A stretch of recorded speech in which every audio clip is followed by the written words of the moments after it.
If you look on the back side of your order of service each week, we have listed our 7 principles and our 6 sources. Our first principle is the inherent worth and dignity of every person. And I'd like us to reflect a little bit about the significance of starting there, that we've chosen that as our first principle. For example, the opening lines of the Roman Catholic Catechism affirms that the dignity of man, of course not human, right? The dignity of man rests above all on the fact that he is called to be in communion with God. And while you can hold that position and be fully within the big tent of Unitarian Universalism, our first principle makes a much more radical claim of the inherent worth and dignity of every person, period, irrespective of anything else or any other beliefs or claims about the universe.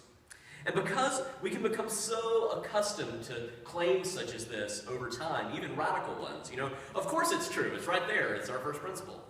I think we can sometimes forget what a powerful statement it is to affirm the inherent worth and dignity of every person.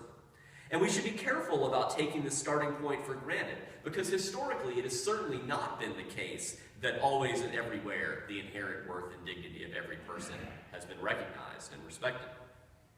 In 1961, when the American Unitarian Association merged with the Universalist Church in America to form the Unitarian Universalist Association that we know today, we originally had 6 principles, not 7, and they were in a different order. The dignity one was actually the 3rd. And the principles were revised in 1985 to make them much more gender inclusive, among other things. And in 1961, when we affirmed what we said then as the supreme worth of every human personality and the dignity of man, presumably a major influence on that choice was the 1948 United Nations Universal Declaration of Human Rights. I think it's important when you hear that first principle to know that echoing in the background is that 1948 UN Universal Declaration of Human Rights. The very first line of that UN preamble recognizes, quote, the inherent dignity and equal and inalienable rights of all members of the human family as the foundation for freedom, justice, and peace in the world. Likewise, following the preamble, the very first sentence of Article 1 says that all human beings are born free and equal in dignity and in rights. The writing and passage of that Universal Declaration of Human Rights by the United Nations was a direct result of the horrors of World War I and the terrible things we did to one another during that time period. So World War I ended in 1945, so it's no coincidence that in 1948 we passed the Universal Declaration of Human Rights. It took about 2 years to write.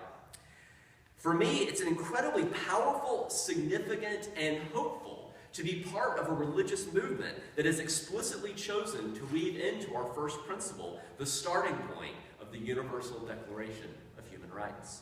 The recognition and value of human dignity is also foundational for the Geneva Convention, which was passed the very next year in 1949, and reminds us that all human beings and every person really means everyone, even prisoners of war. The Geneva Convention prohibits both cruel treatment and torture, as well as outrages upon personal dignity, in particular, humiliating and degrading treatment, such as now the infamous Abu Ghraib prison scandals, the most recent affront that's kind of gone around the world, or one of the most recent that's become infamous. This background is one reason that human rights organizations, such as our own UU Service Committee, have spoken out very boldly against torture, including when torture is veiled in Orwellian doublespeak and called things like enhanced interrogation techniques. When we violate one another's dignity, we risk devolving into a world of violence, cruelty, and might makes right. As Harvard professor Michael Rosen said in his short but important 2012 book, Dignity, Its History and Meaning, the barriers that separate modern liberal democracy from barbarism and atrocity that disfigured the 20th century and that show every sign of coming into the 21st, those lines separating modern liberal democracy from barbarism and atrocity, they are very, very thin. We shouldn't take for granted things like affirming the inherent worth and dignity and the path we can head on to when we violate dignity. Rosen also fascinatingly traces the ways in that what is seen to follow from that starting point of human dignity, that's very different depending on who you talk to. For example, many conservative theologians argue that human dignity requires that from conception through death, one should not artificially end human life. At the same time, internationally known organizations like Dignitas, which has that word dignity in it, argue that human dignity requires allowing the choice of physician-assisted death with dignity in the right circumstances. So they're both saying, yes, dignity is vital, but coming to opposite conclusions about what that means. Similarly, many conservative theologians argue that human dignity does not conflict with their opposition to same-sex relationships, whereas the organization Dignity USA holds that the only way to respect the dignity of lesbian, gay, bisexual, transgender persons is explicitly to fully legitimize same-sex relationships at all levels of society.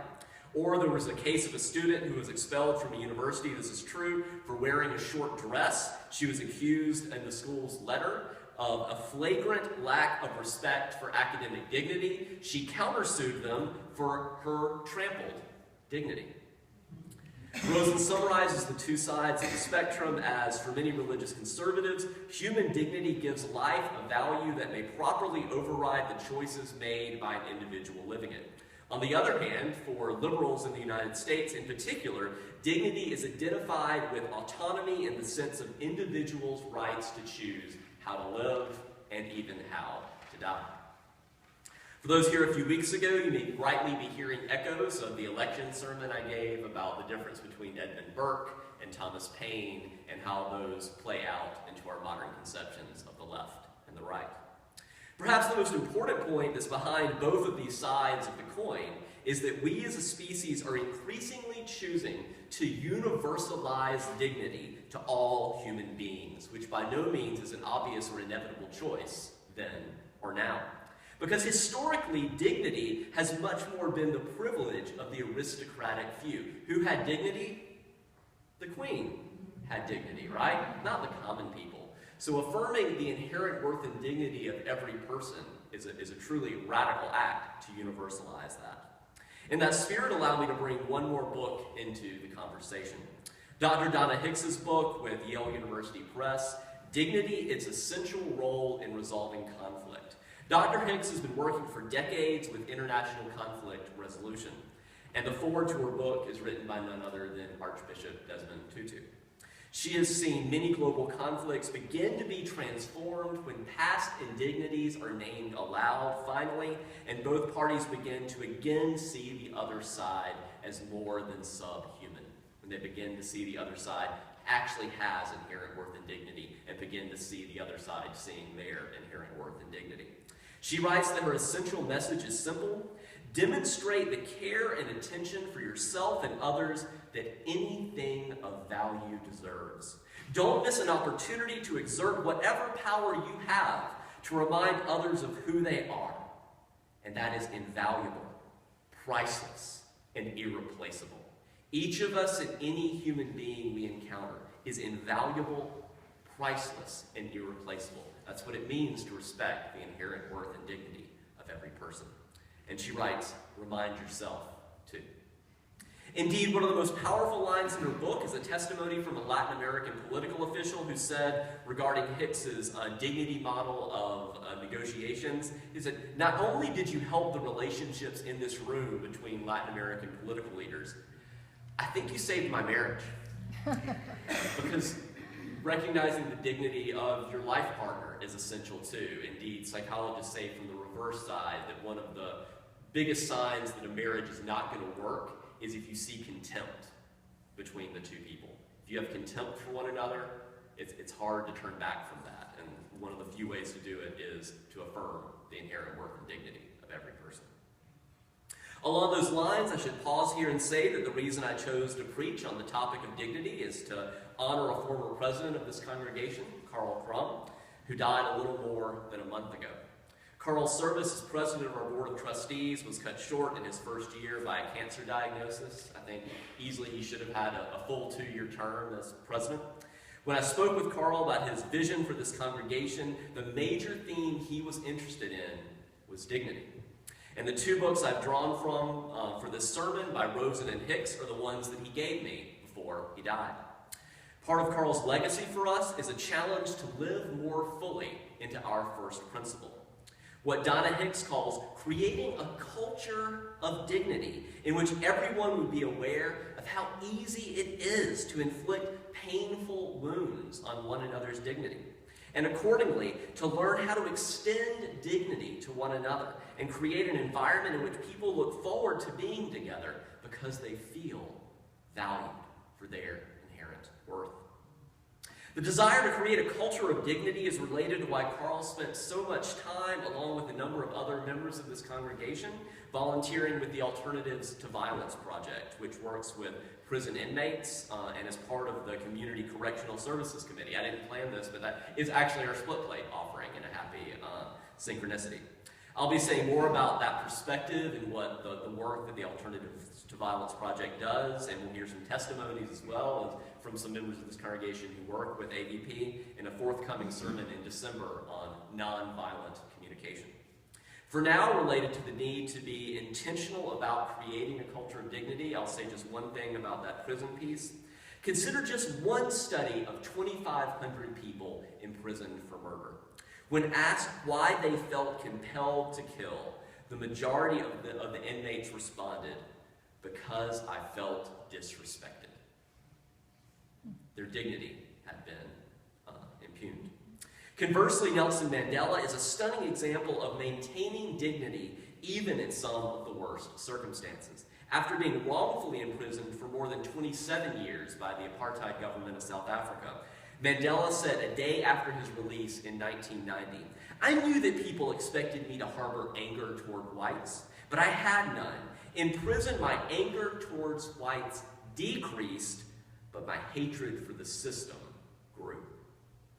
I wanted South Africans to see that I loved even my enemies while I hated the system that turned us against one another. Whites are fellow South Africans, and we want them to feel safe and to know that we actually appreciate the contributions they have made to the development of this country." What a powerful testimony to the inherent worth and dignity of every person, even your enemies, that have done incredible injustices, especially in that case. And part of what inspired this view in Mandela and helped him continue to hold it, as many of you know, was a poem called Invictus. It goes like this.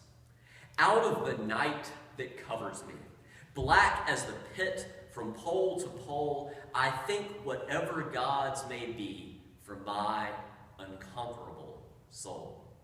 In the fell clutch of circumstance, I have not winced nor cried aloud. Under the bludgeonings of chance, my head is bloody but unbowed.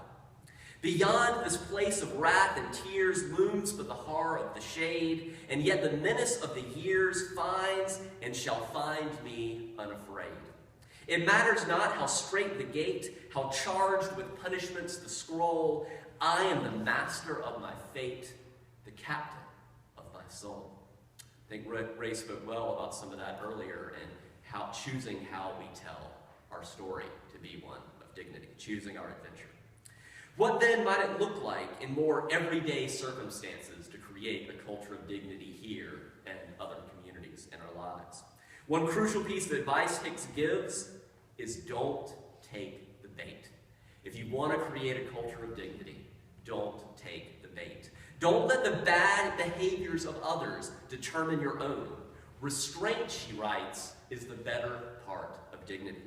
Don't justify getting even. Don't tell that story, right? Tell a different story. Do not do unto others as they do unto you if it will cause more harm. But when conflicts inevitably happen, the following adapts a framework for reconciliation that honors each person's dignity. First, both parties must agree that sitting down together is worthy of their time and attention. But isn't it much more common to withdraw from those whom we have been in conflict with? But that is not honoring their dignity. Second, listen without interrupting and challenging each other's story. Listen to seek understanding. Because isn't it so much more common to listen to our adversaries only to one-up them or to prepare to attack what they have just said? But that is not to respect their inherent dignity. Third, acknowledge and recognize what the other has been through. Because isn't it much more common to stare without expression at the person we have injured in the heart of a conflict and feel defensive and justified as we stand there affectless? Fourth, honor and acknowledge each other's integrity, and in so doing, create a mutual bond. And so, in the days and weeks to come, I invite you to experiment with what it feels like as you sit across and encounter all the various people in your lives. I want you to hear echoing in your ear, inherent worth and dignity. Experiment with what that feels like, claiming it for yourself as you sit across from people, and also hearing it in your ear, reminding you of their value. To close with a blessing from Desmond Tutu, which I believe is also the legacy and challenge that Karl Kron wished to leave us. May we become agents of dignity in this world. Agents of dignity. Affirming the inherent worth and dignity of ourselves in each moment, as well as of each person that we encounter. Accept it in yourself. Discover and encourage dignity in others. And peace may just be